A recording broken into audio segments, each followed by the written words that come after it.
إن الحمد لله وسلم وسلم على نبينا مصطفى محمد صلى الله عليه وسلم وعلى آله وصحبه أجمعين أما بعد أعوذ بالله من الشيطان الرجيم بسم الله الرحمن الرحيم സൂറ all Imran 194 വചനത്തിന്റെ വ്യാഖ്യാനം മുന്നായത്തുകൾ തന്നെ തുടർച്ചയാണിതും നോക്കൂ നിങ്ങൾ. റബ്ബന, ഞങ്ങളുടെ രക്ഷിതാവേ, ആ മുഅ്മിനീങ്ങളുടെ പ്രാർത്ഥനാ രൂപത്തിലാണ് ഈ ആയത്തുകളൊക്കെയും അവതരിച്ചിരിക്കുന്നത്.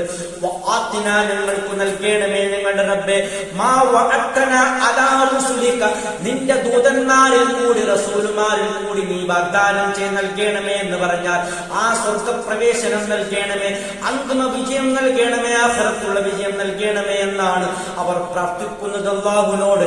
എത്ര പരിശുദ്ധമായ, എത്രയും നല്ല പ്രാർത്ഥനകളാണ് നോക്കൂ നിങ്ങൾ അവർ കാഴ്ചവെക്കുന്നത്. അതിനെയാണ് അല്ലാഹു സുബ്ഹാനഹു വ തആല ലോക ജനങ്ങളുടെ മുമ്പിൽ സമർപ്പിക്കുകയാണ് ഈ പ്രാർത്ഥനയൊക്കെയും. അവർക്ക് സന്മാർഗത്തിലേക്ക് കടന്നു വരാൻ, നേർമാർഗത്തിലേക്ക് കടന്നു വരാൻ, ആ നേർമാർഗത്തിൽ തന്നെ ഇസ്തിഖാമത്തുണ്ടാകാൻ, അതിൽ ഇസ്മാത്തുണ്ടാകാൻ, ഉറച്ചു നിൽക്കാൻ വേണ്ടിയാണ് ഇതൊക്കെയും പഠിപ്പിക്കുന്നത്. വലാ തുഖ്സിനാ യൗമൽ ഖിയാമ വലാ തുഖ്സിനാ റബ്ബേ, ഞങ്ങളെ നീ അപമാനിക്കരുത്. യൗമൽ ഖിയാമ, ഖിയാമത്ത് നാളിൽ ഞങ്ങളെ നീ അപമാനിക്കരുത് റബ്ബേ എന്നാണ് അവർ പറയുന്നത്. പലതരത്തിലുള്ള അപമാനങ്ങളുണ്ട് നോക്കൂ നിങ്ങൾ. ഒരു മനുഷ്യൻ കട്ടെടുത്ത മുതലും കൊണ്ട് അവരെ കണ്ടാഭരണമായി നോക്കൂ, കഴുത്താഭരണമായി അവർ അതും കഴുത്തിലിട്ട് കൊണ്ടുവരും. അങ്ങനെ വലിയ അപമാനങ്ങളുള്ള പല വിഷയങ്ങളുമുണ്ട്.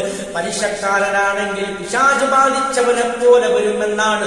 അങ്ങനെ പലതരത്തിലുള്ള പല അപമാനങ്ങളും ഖുർആൻ തന്നെ നേർക്കുനേരെ വിശദീകരിച്ചതുണ്ട്, ഹദീസുകളിൽ വന്നതുണ്ട്. അതാണ് പറയുന്നത് അവരുടെ പ്രാർത്ഥന. വലാ തുഖ്സിനാ യൗമൽ ഖിയാമ, ഖിയാമത്ത് നാളിൽ കോടാനുകോടി ആദം നബി അലൈഹിസ്സലാമിന്റെ മുഴുവൻ മക്കളെയും ഒരുമിച്ച് കൂട്ടുന്ന ആ സഭയിൽ വെച്ചുകൊണ്ട് ഞങ്ങളെ നീ ഒരിക്കലും അപമാനിക്കരുതേ റബ്ബേ എന്നാണ് അവിടെ പ്രാർത്ഥന. എന്നക, നിശ്ചയമായും നീ ലാ തുഖ്ലിഫുൽ മിആദ്, ഒരിക്കലും നിന്റെ വാഗ്ദത്തം നീ ലംഘിക്കുകയില്ലല്ലോ എന്നാണ്. അല്ലാഹു സുബ്ഹാനഹു വ തആലയുടെ വാഗ്ദത്തം എന്താണ്? സത്കർമ്മങ്ങൾ അനുഷ്ഠിക്കുകയും യഥാർത്ഥ ശിർക്കില്ലാത്ത, അല്ലാഹുവിൽ യാതൊന്നിനെയും പങ്കുചേർക്കാത്ത വിശ്വാസം ഉൾക്കൊള്ളുന്നവർക്ക് അല്ലാഹു വിജയം നൽകുമെന്നുള്ള വാഗ്ദാനമുണ്ടല്ലോ. അത് അല്ലാഹു പാലിക്കുക തന്നെ ചെയ്യും. അവർക്ക് അന്തിമ വിജയം, സ്വർഗ്ഗപ്രവേശനവും നൽകുക തന്നെ ചെയ്യും. ഇതൊക്കെയാണ് ഈ ആയത്തിൽ കൂടി കൃത്യമായി നമുക്ക് പകർന്നു തരുന്ന ആശയം, നമ്മെ ഉത്ബോധിപ്പിക്കുന്ന ആശയം.